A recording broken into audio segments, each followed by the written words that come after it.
Wow, Minister Jasu Jala is ready this morning, and I understand she'll be going to Egypt the Guru this morning for another program, but she's just listening kind of this morning. Let's join our guest this morning, Dr. Juka. We want to say good morning and welcome to your show this morning. Thank you, Maxine, and it's really refreshing catching up with you. You know, We all work together before at the Ministry of Education on the Broad Street. Absolutely, Of course, and you were so fascinating, very knowledgeable, right. well, proactive. And here we are again.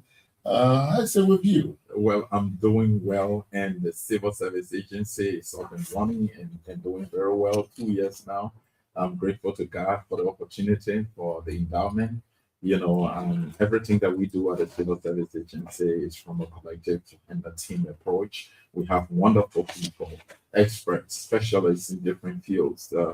And I want to thank His Excellency the President for the opportunity provided me to provide leadership at Liberia Civil Service Agency. I think the transformation is on in keeping with the President's vision. And this morning, I'm really excited. This is a privilege. I don't think so many people have this opportunity. No. Ministry of Education program and the Director General For the minister to allow the Director General to come on the program. She told me, say, okay, it is like to do no problem. I know we are collaborating together. So and that's true. And that's true. That's true. Our collaboration is excellent. Yeah, it is robust. The kind of leader she is, educationalist.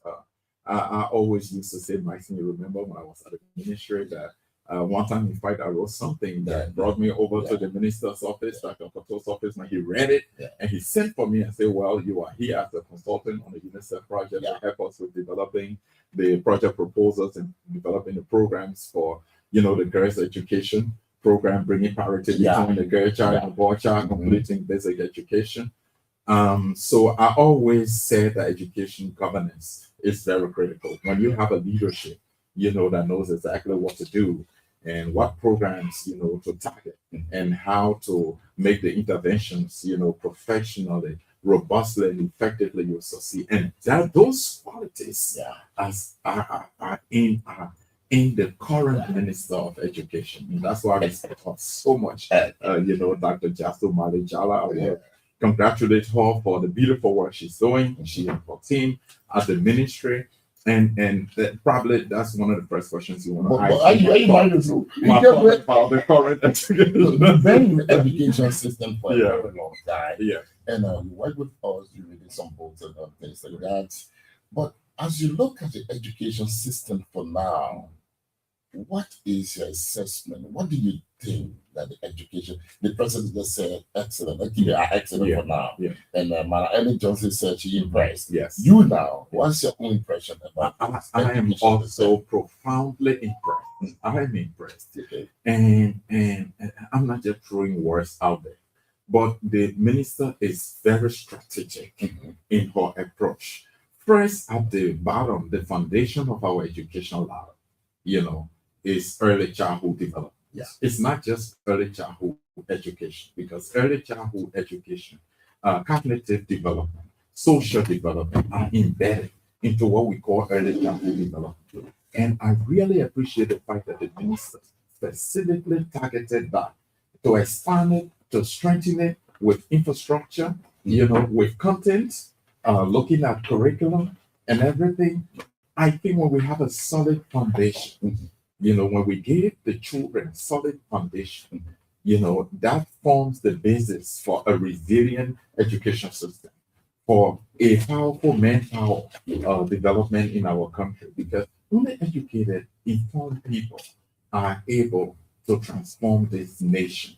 And Dr. Jala has come at the right time.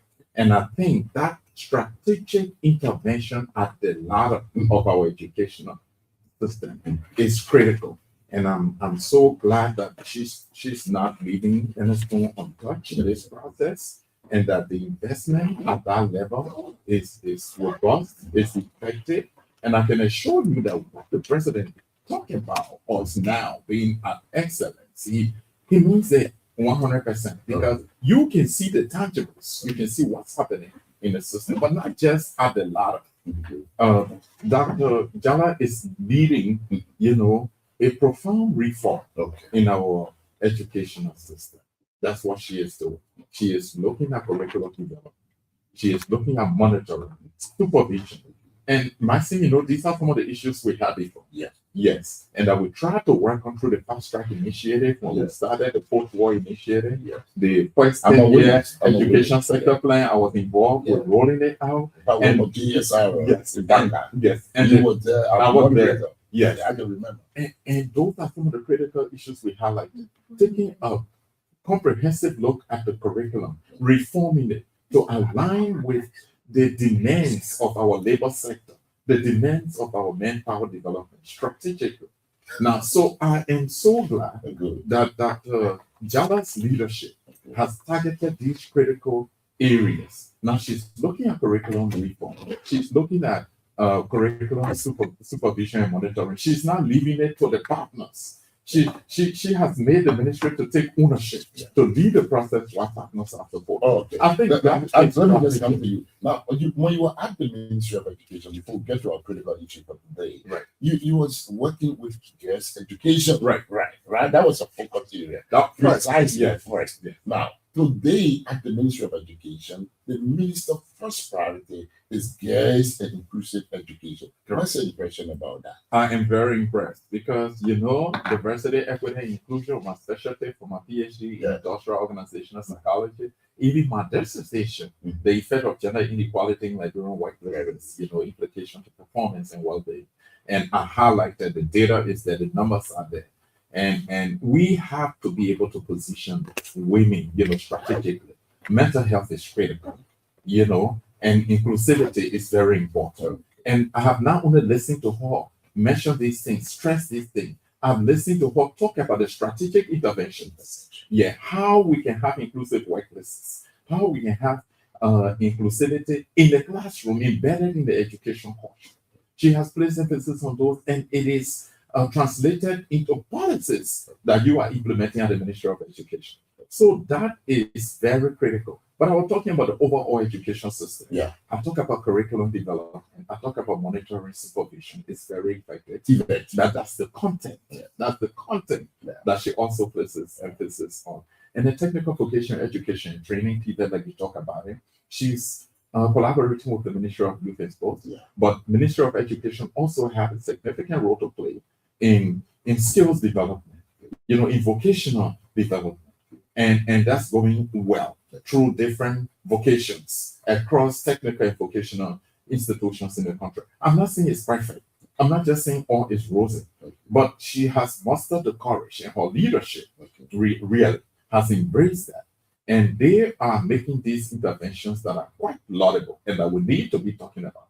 I know that challenges remain, but we've just gone 2 years, and we're going like almost 6 years, like in the education sector. So I'm optimistic, like many Liberians, like the president, His Excellency Joseph Imobuaka indicated. Like former President Madam Ellen Johnson said, I know her comment she made yesterday, and I know what she said now.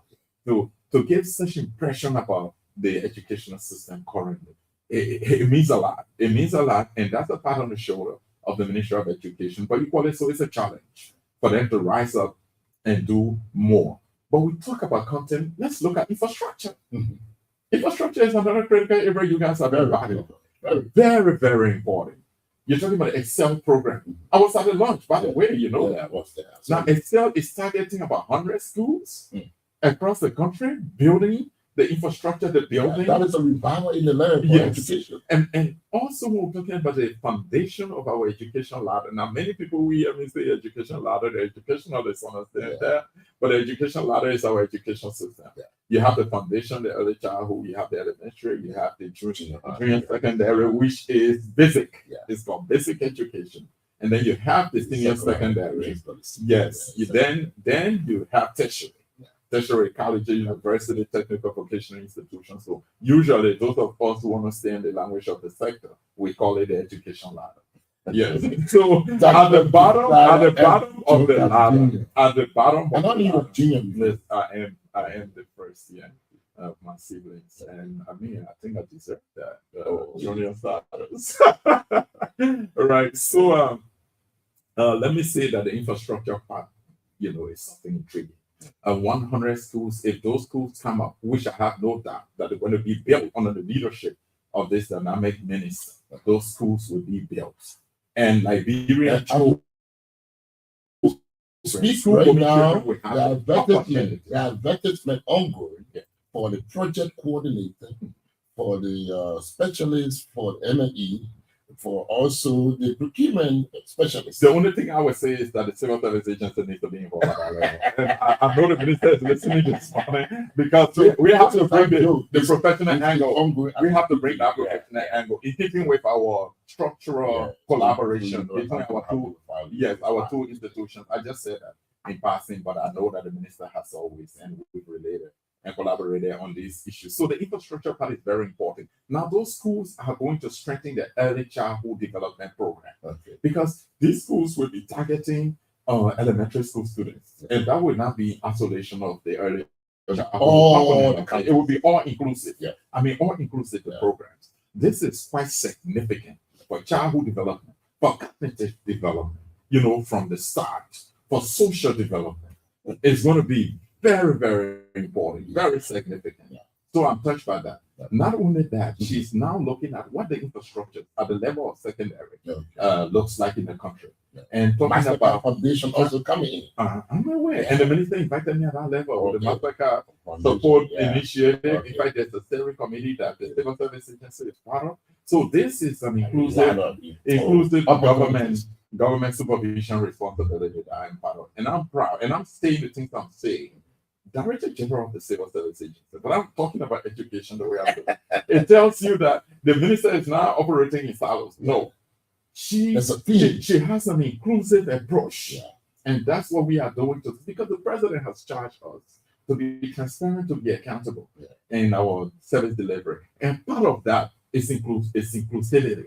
It's making sure that we touch base with our sector institutions, colleague institutions, that we can work together collaboratively, pool resources, share ideas, learn, and be able to deliver effectively and efficiently. That's how productivity is achieved.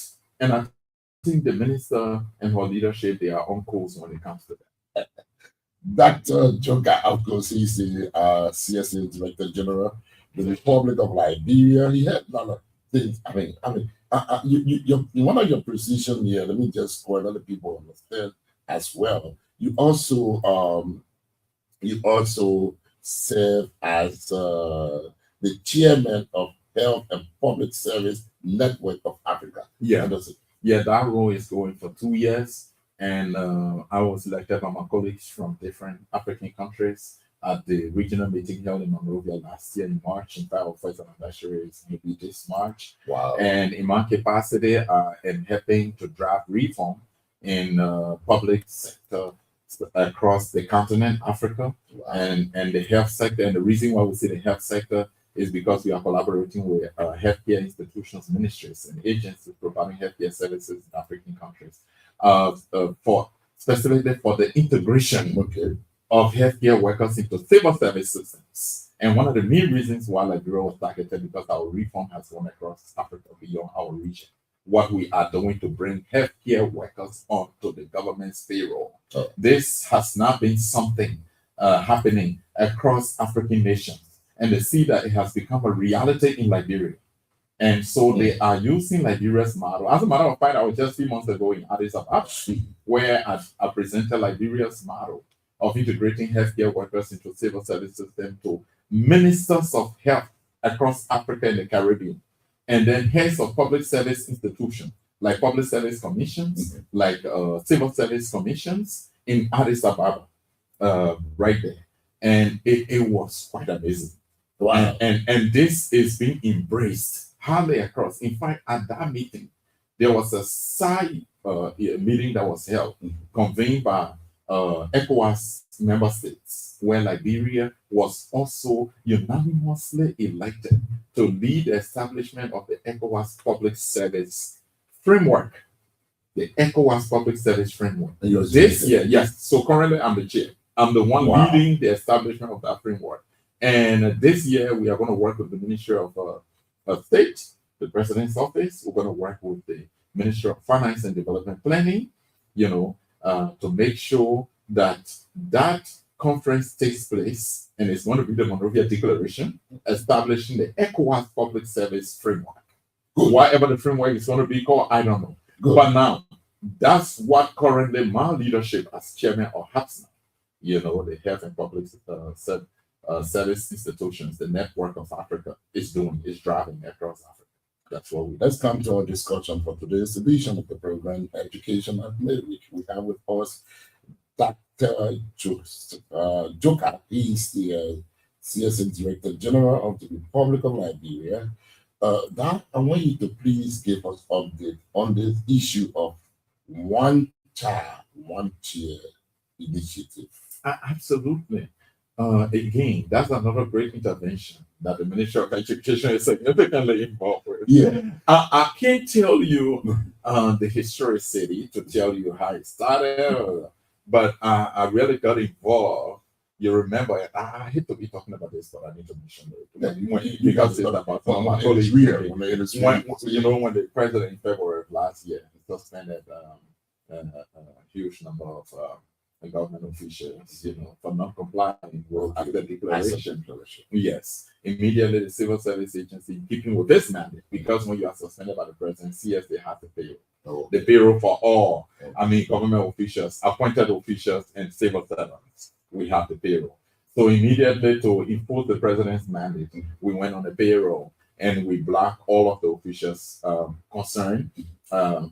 You might want to ask me, how did you know who was suspended? We went straight to the LACC website, and then we also asked the LACC. LACC did extremely well. It was a collaborative effort. They provided us the information, and that's in keeping with their job, the LACC. So I want to also commend them for the great collaboration, in different aspects of our work. But this particular one, we collaborated with them. They provided us the details, and we blocked.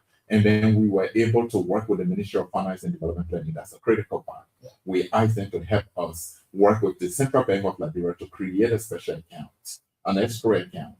And the Ministry of Finance was able, working with them, to cut the checks of all those amounts that were blocked.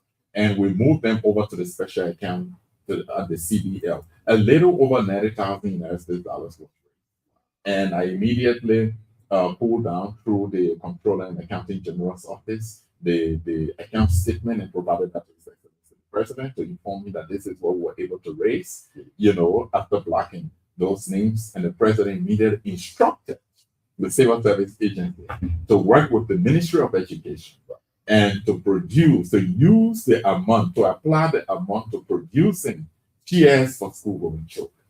And it was under the special One Child, One Chair presidential initiative. That's what I have to talk about it. Don't ask me no question beyond that. I will not tell you the history. I will not tell you, but it existed. Yeah. It did not come about as a result of us, producing chairs under this arrangement. It existed. There are chairs that were produced. I know if you talk to the minister, she will tell you that chairs were being produced prior to the chairs that we produced under the One Child, One Chair presidential initiative. But let me tell you, quite interesting. The minister and I work together to bring the Ministry of Youth and Sports on board. And we did not go outside. We did not outsource the production of the chairs. That's something remarkable people need to note. That we use the Monrovia Vocational Training Center, the MVTC. I'll tell you, if you don't go to MVTC, you have a different impression. MVTC is equipped. Modern equipment. The machinery, the professionalism of Liberians who have been trained in other countries in different aspects of their work. They produce metal products, they produce wooden products. That's the place I saw the first wheelbarrow. Yes. The first wheelbarrow that has a control top on the bottom that you can press, that you can just press, and the wheelbarrow like a dump truck. Yeah. That you see the whole bucket gets lifted and dumps whatever in it, and it comes back and settles in. I thought I was shocked. And you know what? It is durable, it is powerful than what you have in the stores. What you have in the stores are fragile, very powerful. And that motivated Dr. Jala and I a whole lot. And we work with the Ministry of Youth and Sports. Ministry of Youth and Sports is doing a fantastic job on this project.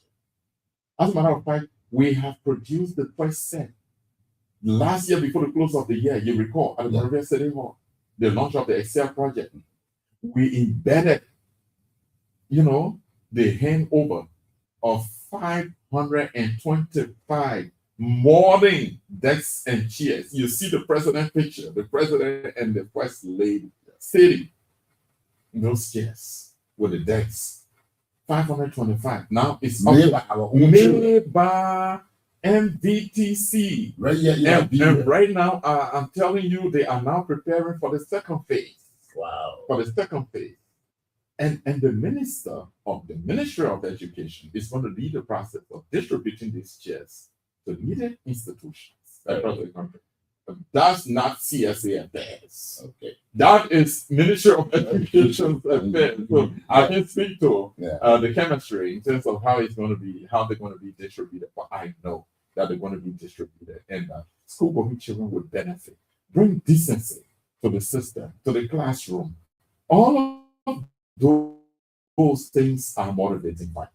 When you have the chairs in the classroom, decently prepared, children have, drawers, covers where they can put their materials, their sets, geometry sets. They can put their books, they can put their bags, and they have table guaranteed, beautiful in the classroom. Wow. Yes, you have white bulbs like you guys are doing in the classroom and introducing. And the atmosphere is conducive in the classroom.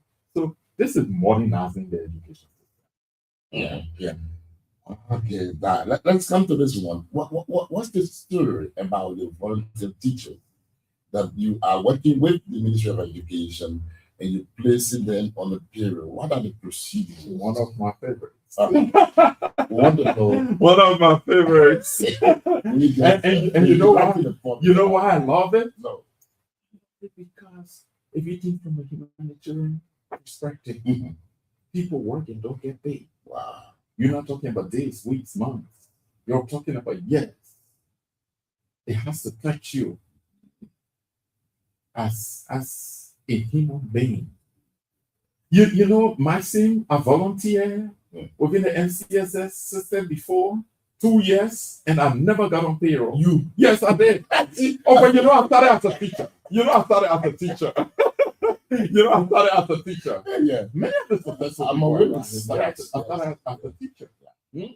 I moved from A. Grant Topman to Liberia College of Technology, to J.J. Ross High School, to St. Peter's Lutheran High School, and then TA at the University of Liberia, very young. They started, and working with the late Professor Huey, with our senior brother, Prof. Larry Topa, with Edwin Jua. I went around providing support, lecture support for many of these people at the University of Liberia, even before I graduated. I Very innovative. Yes, I started. Yeah. So what I'm doing is not by accident. I grew in the system, got embedded, ringing clouds, the system. Yeah. So I know what it means to be a volunteer teacher. I live it. And that you cannot get paid, and that you are in the same workspace with others who are employed. When the month ends, they receive salary, and you don't. It's not only hurting, it's killing. And I can feel what everybody goes through. So this government is a pro-worker government. It's a pro-family government. It's a government that thinks beyond what services you provide. It thinks about you as the individual providing the services, your mental state, your well-being, your family's well-being. This government thinks about. And the way to empower the people who serve their country, with diligence, with dedication, is to be able to reward their services. And on the basis of that, we work with the Ministry of Education. When Dr. Jala took over, she said, look, DG, we need to go across the country. We need to assess what the education system looks like, the classrooms, what they look like, the physical structure. Let's assess the condition of our workers, our teachers, educationalists, Let's know what it is. Let's put ourselves in their shoes. And Dr. Jala did that with her team on the side of assessing the educational system. Then again, alongside with the civil service agency, we build teams of professionals, CSA and MOE. Our teams went across the country and were able to identify and vet volunteer teachers and CSA through her approach when OFAS came to us. We validated. And these are people who are professional. These are people who are embedded in the classroom teaching. These are not some random people. People are taking around. That's why the process is meticulous, and that's why it's taking time. These are people who have licenses, people with their prescribed certificates. You know, in the teaching field required. These are people whom we took into batches. I tell you, into batches. We had the first batch, we finished the first batch. We had the second batch, we finished. The third batch, we finished. I'm not going to call number off the top of my head, but they were in 3 batches. But it was a total of 2,148 when you put all the batches together. That number corroborates yours, right? Absolutely. That was it. And when you look at our system, our payroll system, that's the number, 2,148. Here we don't throw numbers out. We're done. And the numbers job. When you finish your annual report, by the way, we finished ours, and it was published on the day the president delivered the SONA, and it's available now on our website, and hard copies are available. And those numbers are going to correspond. They will corroborate. They can corroborate, and those numbers, are aligned. So we don't throw numbers out here. Dr. Jasso is a consummate professional. Equally so I am. So the two of us will make sure that what we say out there to the public is not only what's on paper, but it's what is verifiable. That's the word I want to use. Verifiable. There are sources that you can refer to. And we have put those 2,148 on payroll. Marcy, you needed to see the excitement, the jubilation, the tears from some of them rolling. They have never known what you call salary. They have never known what it meant to be on payroll. Never. That's for the teachers. Ministry of Health. The last time I met my big sister, the Minister of Health, who also I consider a mom from a mentorship approach. And her excitement, DG, this is an incredible work. This is an incredible collaboration. We have to continue to lift our people from poverty.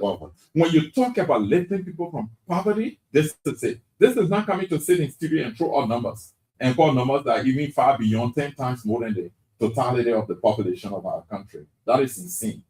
That's not lifting people out of poverty. Lifting people out of poverty is seeing the people living it, benefiting from it. You know how many jobs have been created in this country?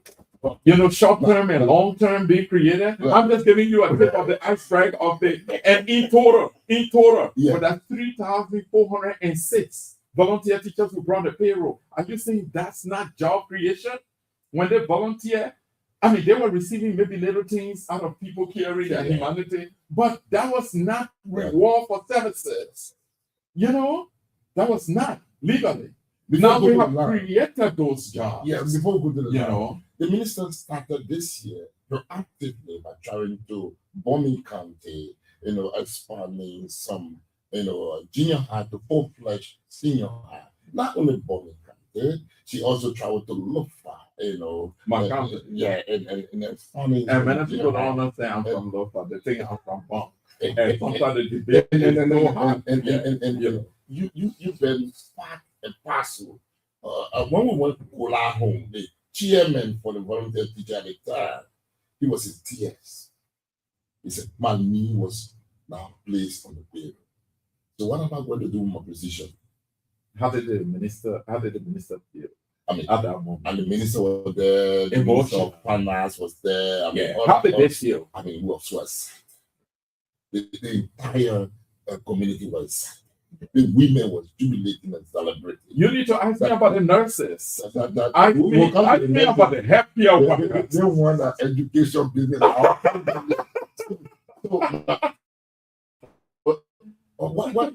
What your own talk about the minister not sitting in your office before the 10th of January in this place for me, before the very time she took off for Lofa. My thing. Let me ask you. Didn't they say Lofa? My thing. I work for the Ministry of Education in different capacities. Yeah, I know. And you know the extent to which people from the ministry on a daily basis try to come to see me at CSA. Yes. You too. Yes. You try on several occasions. Sometimes You always meeting a Ministry of Health. Yeah. Sometimes at the capital.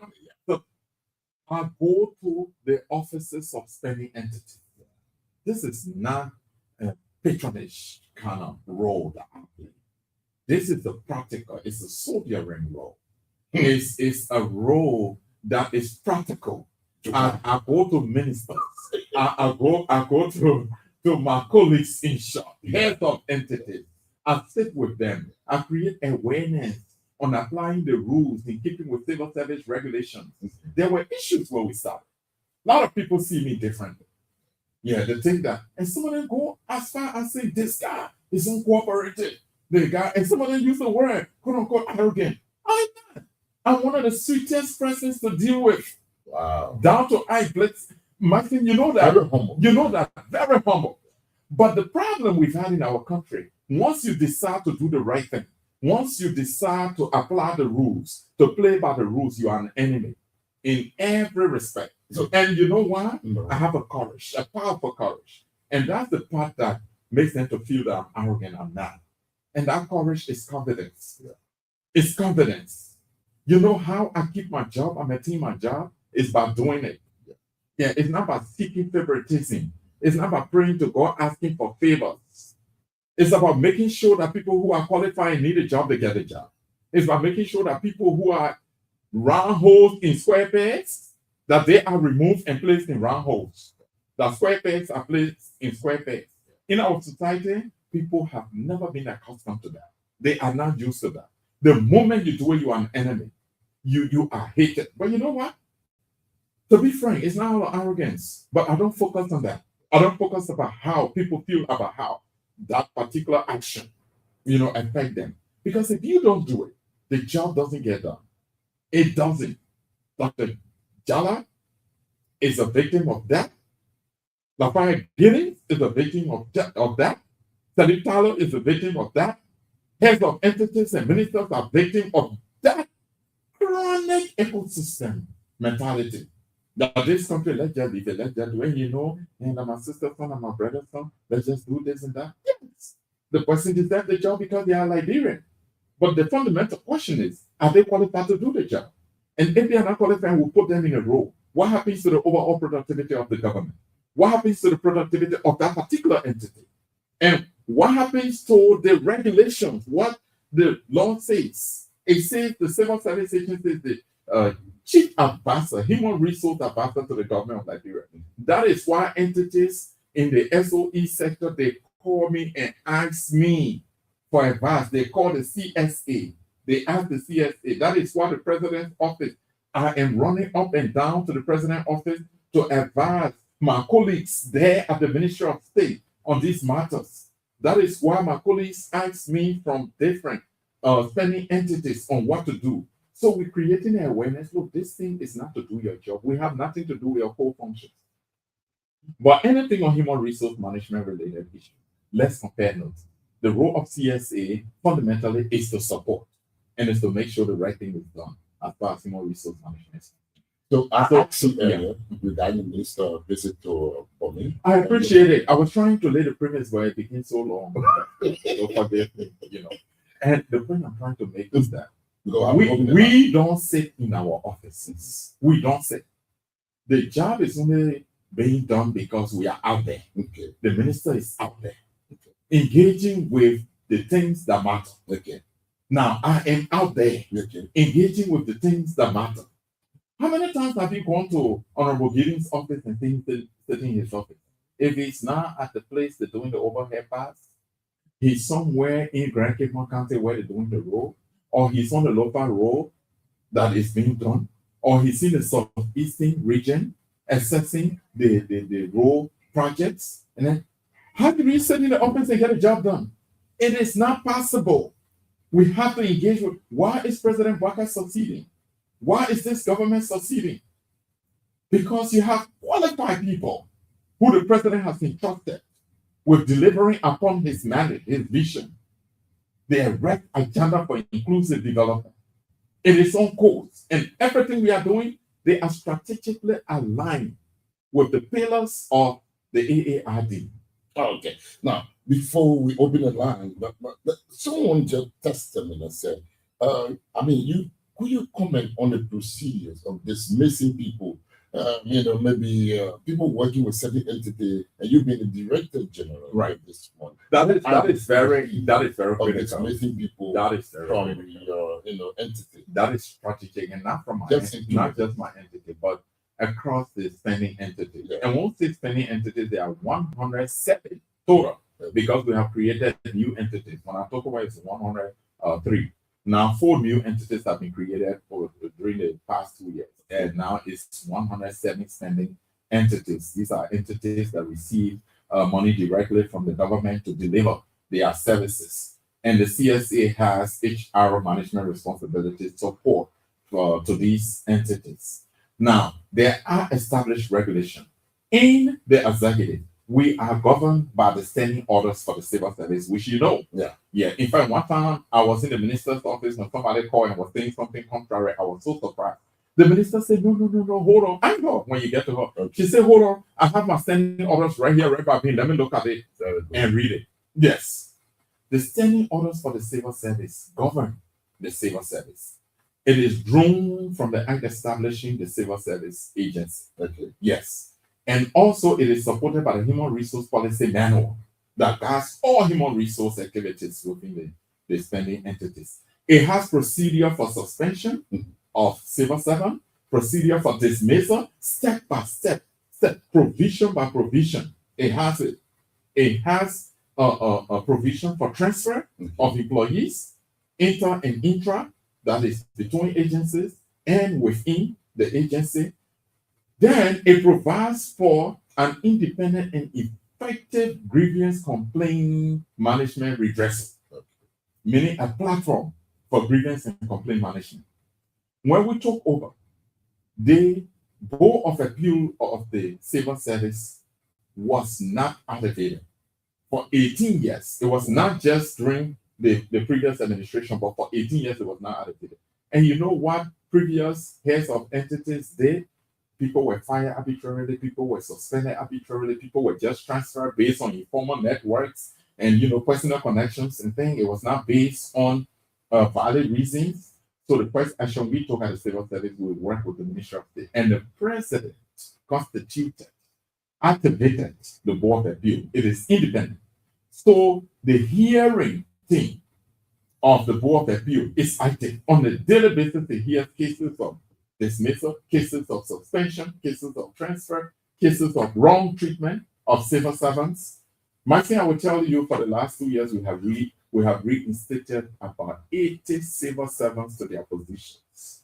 80. Who was? It's more than that. I don't want to just more than that.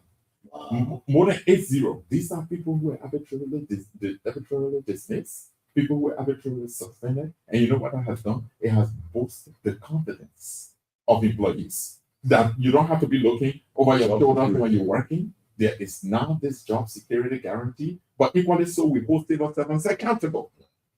So they are leaders in those entities. Civil servants also can be reprimanded based on the regulations.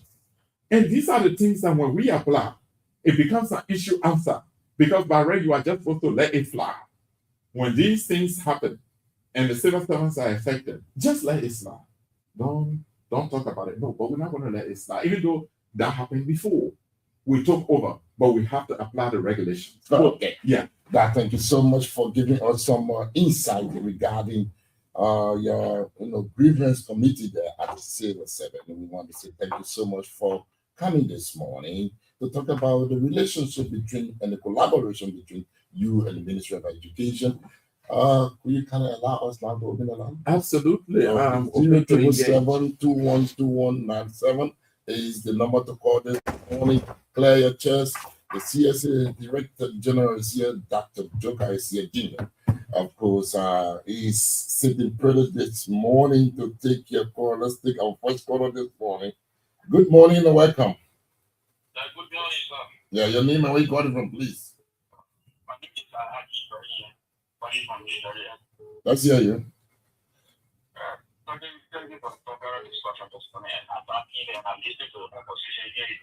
Your speaking this morning is actually changed my eye, because you are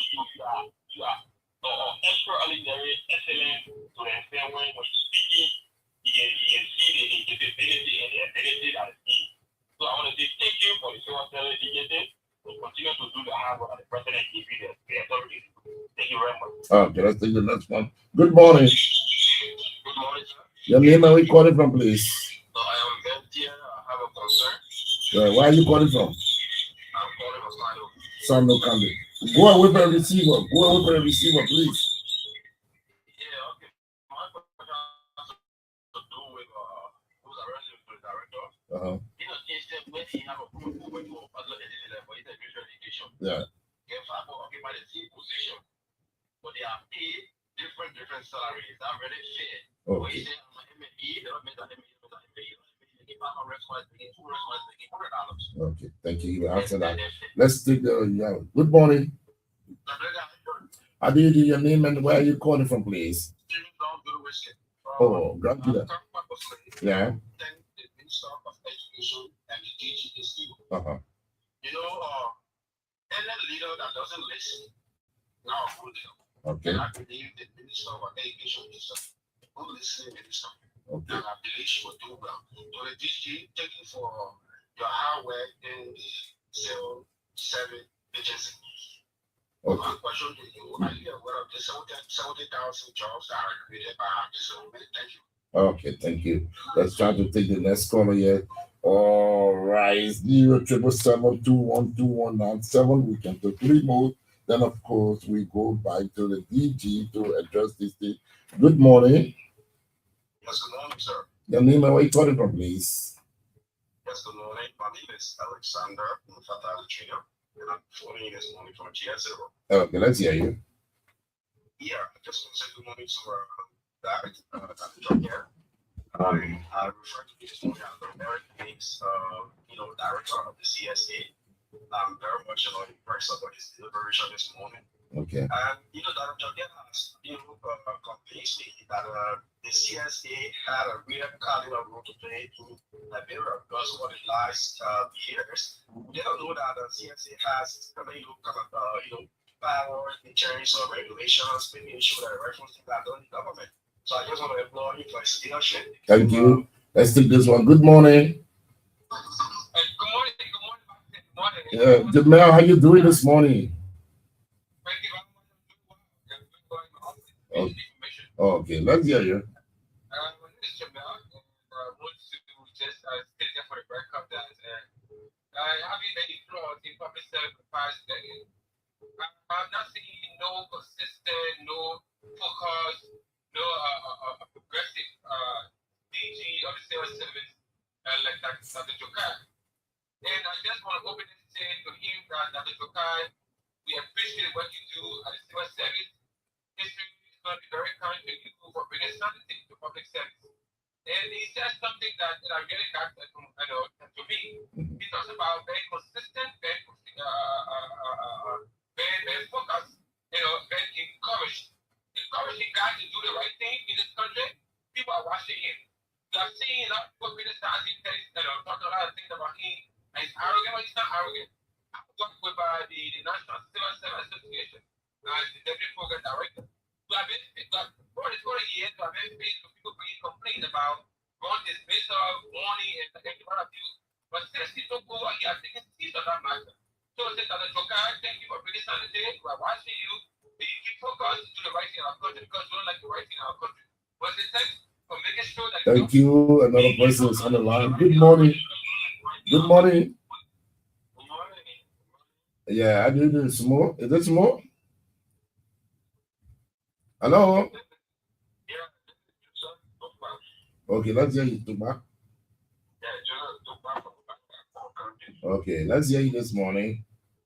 Yeah, thank you very much. I thank you for bringing the CSC director on this platform, education meeting. Yeah. I have a question, and there was this satisfaction so far I expressed in my mind, and I think while hearing him on the radio, Yeah.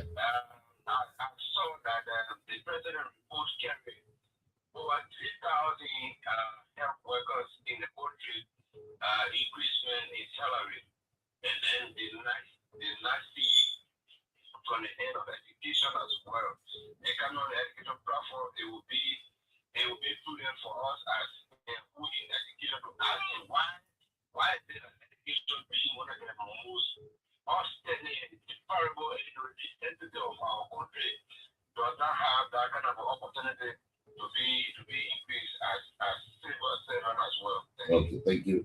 Let's take this one. Good morning. Good morning. Your name and where you calling from, please? Yes, my name is Hussein. I'm Hussein Kim. I call from Pakistan. Let's hear you. Yes, sir.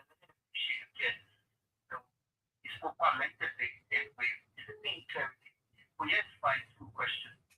So, Joker, for some of us who support the government, more especially members of the municipalities elected to you, can you confirm or inform the public of the lowest paid civil servant in the highest government? Okay, thank you. Let's take this one. Good morning. Good morning. Your name and where you calling from? Let's hear you.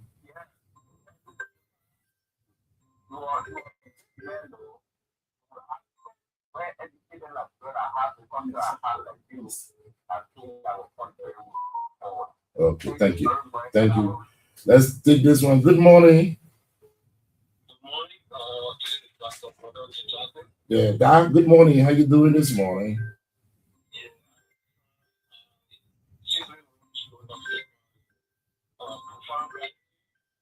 Dr. Joker in studio. I'm following doing a pretty good job, and I was commending publicly this morning because I was just here in veteran educator. But what I just want to let you know is that there are still some volunteer teachers who have received salaries in December, but their pay don't have account number. They don't have employment numbers. I don't know how that happened. So that's something to note into. Probably they don't follow the system. They need some orientation, but I think that's what I'm suspecting. Okay, And thank also, I want to inquire if teacher salaries were increased to something like 400 million. Whether the system really improve because if you raise the salary, people will want to go to teach. But because salaries are low, we're having this problem in pedagogy. People say, I'm not working, but I'm just doing small teaching. So I just want to look at the evaluation and see whether teachers can be step up beyond that 350 minimum level. Okay, thank you. We're not taking any call again. We will stop here. Please, the calls are too much. I can't take all that. You get fired. so when you say thank you the opportunity, you can summarize it. You get. I think many of the calls were all commendations. People acknowledge. The things I've said. But let me say this. I will start with Doc. Doc, thank you for the gratitude expressed to me, like many others. But the issue of volunteer teachers, expressing concerns about account numbers and employment numbers, I don't really understand what they mean. If they receive salaries, they will continue to receive salaries, because I know you remember letting the last batch was December, and we pay them, and what we even did, it was tough, but then payroll was closed. So we had to ask the Ministry of Finance and Development Planning, and I'm very grateful to the MFED for the great collaboration. They created a special payroll to pay those teachers, and those teachers have been moved now to the main payroll, the Ministry of Education's payroll. So these people who are asking these questions are not going to ask these questions anymore. Their pay will just keep coming. And he asked about increment. I want to say that the top up we did for the education, health, security, and agriculture sectors, they were for essential workers. But what we did across the sector was to bring up everybody who was taking less than 150 as their gross. We brought it up to 150. And at least we have taken a step at that level. Who knows? You don't know what will happen probably before the end of this year in terms of some payroll actions that we will take. But we'll continue to work incrementally to make sure that we can improve the salaries, the wages, and well-being of the employees. And that was one of the questions that cut across. The three people who asked, what specifically they asked about. So I won't go to their specific questions. But there was one of them that talked about pay grade issue, people in the same area. One thing they need to understand, we have what we call pay grade. So we are in the same range. We are directors. We should be making the same. It's not like that across many entities. And what we inherited was something that Myson is director and Myson is making $1,000. And Joker is the director, Joker making $500. And we've been struggling with that because that was not the essence of the harmonization. The essence of the harmonization was to align people's salaries with competency, professionalism, and bring a state of equilibrium. And now we are doing scenarios, analysis on what can be done, how much is needed to bridge the gaps and fix this problem, bring people from up, bring people from down up to have a state of equilibrium. But not just throw salaries at all the directors in the same category. In the same category, we have differentials. There are people with 10-year experience in AFI as a director, even though the both of us are directors. But Myson has been there for 10 years. And Myson is beyond just a bachelor's degree holder. He has masters and is proving through his professional capabilities and his productivity and everything. So we got something called classification. Okay. Then, although Myson and Joker are directors, but we will have to classify Myson, put Myson in the special category and Joker in the special category. They will not take the same salary. Myson will be a little bit above. So in the pay grade, the range, the salary range, we will have to make sure that people are paid based on their qualifications and backgrounds, productivity. And that is acceptable, generally acceptable principle in HR management globally. So we're working towards that. I think basically, it was just commendations coming, and we appreciate it. But those were the two major concerns that, a few of the callers. And because they were similar, I don't want to take on them individually. Yes. But I want to say thank you again. Let me say, if I'm closing now, let me say that this was a rare opportunity. The Director General of the Civil Service Agency is sitting on the Ministry of Education show. This is something that signifies the maturity and of the officials of President Bwaka's government and understanding of their roles, and then those who impact their work, to work together collaboratively with them. I am really excited. Thank you for the opportunity. And my gratitude to the minister, my dear sister, Dr. Jala, for the opportunity provided me. Thank you, here this morning. The voice of Dr. Josiah F. Lokandinian, Director General of the Civil Service Agency, Chairman of the Board of Directors of President's Young Professionals Program, and the Chairman of the Health and Public Service Network of Africa, Dr. Josiah F. Lokandinian. Thank you so much for being our guest this morning. We appreciate you. God bless you. Until then, on behalf of the senior management team of the Ministry of Education, under the astute leadership of Dr. Jasso Madejala, my name is J. Maxine Beaton. Goodbye, good luck. God bless you. Bye-bye.